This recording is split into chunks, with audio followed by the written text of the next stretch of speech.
కామారెడ్డిలో వరద తగ్గింది, ఇళ్లలో బురద మిగిలింది. మొదటి అంతస్తు వరకు మునిగిన ఇళ్లలో అన్ని వస్తువులు పాడయ్యాయి. నీరంతా తగ్గి బురద మిగిలి ప్రజలు తీవ్ర ఆవేదన చెందుతున్నారు. సర్వస్వం కోల్పోయి కట్టుబట్టలతో మిగిలిన ప్రజలు ఈ గండం నుంచి ఎలా బయటపడాలో అర్థం కాక అయోమయంలో పడ్డారు. ప్రజలు ఒక్కో ఇంటిలో లక్షకు తక్కువ కాకుండా నష్టపోయారు. ప్రజల వరద కష్టాలు ఎలా ఉన్నాయో చూద్దాం.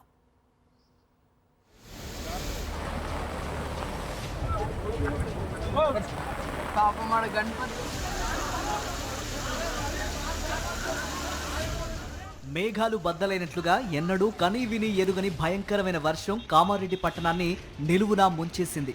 ప్రభుత్వ ప్రైవేటు ఆస్తులు పెద్ద ఎత్తున ధ్వంసమయ్యాయి. ప్రజలు కట్టుబట్టలతో మిగిలారు. క్లౌడ్ బర్స్ట్ కు కామారెడ్డి పెద్ద చెరువు ఉప్పొంగి కాలనీలను ముంచేశాయి. 4 వైపుల నుంచి నీరు చుట్టుముట్టడంతో ప్రజలంతా డాబాలు ఎక్కి ఆర్తనాదాలు చేశారు. ప్రాణాలు కాపాడుకున్నారు. వర్షం తగ్గింది, వరద నీరంతా లాగేసింది. ఇప్పుడు ఇళ్లల్లో, ఆఫీసుల్లో, షాపుల్లో బురద మిగిలింది.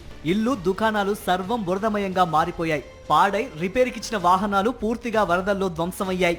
ఇప్పుడు బైక్స్ యజమానులకు ఏమి చెప్పాలో తెలియడం లేదని మెకానికులు వాపోతున్నారు. ఒక అపార్ట్మెంట్ సెల్లార్లో ఉన్న మెకానిక్ షాప్ సీలింగ్ వరకు వరద నీటిలో మునిగిపోయింది. ఇప్పుడు నీరంతా బయటకు పోయింది. మొత్తం 14 వాహనాలు పూర్తిగా ధ్వంసమయ్యాయని మెకానిక్ చెప్పారు. సెలర్లో ఒక 14 బైక్స్ ఉండే ఇక్కడ రిపేరింగ్స్ ఉన్నాయి. ఒక 14 వెహికల్స్ మాకు దాదాపుగా నష్టమే అయ్యేవి. మొత్తం వాటర్లో 2 ఫుల్ అయ్యాయి. తీసాము, పైకి ఎక్కించాము. ఒక 3-4 వెహికల్స్ సేఫ్టీ. ఇక మిగతా వెహికల్స్ మాత్రం పరిస్థితి ఘోరంగానే ఉంది. అవి మా పైన సొరలు ఉంచాము. ఇక మిగతా వెహికల్కు చేయించడం ఉంది. ఇలా వాటర్ మొత్తం రైన్ వచ్చేసి ఇక్కడ నుంచి ఆల్దు మొత్తం ఫ్యాన్ నుంచి మొత్తం ఇంత దాకా వాటర్. కామారెడ్డి జిల్లా డోంగ్లీ మండలం సిర్పూర్, లింబూర్ గ్రామాల చుట్టూ మంజీరా నది వరద నీరు చేరింది. దీంతో 2 గ్రామాల ప్రజల్ని సురక్షిత ప్రాంతాలకు చేర్చారు.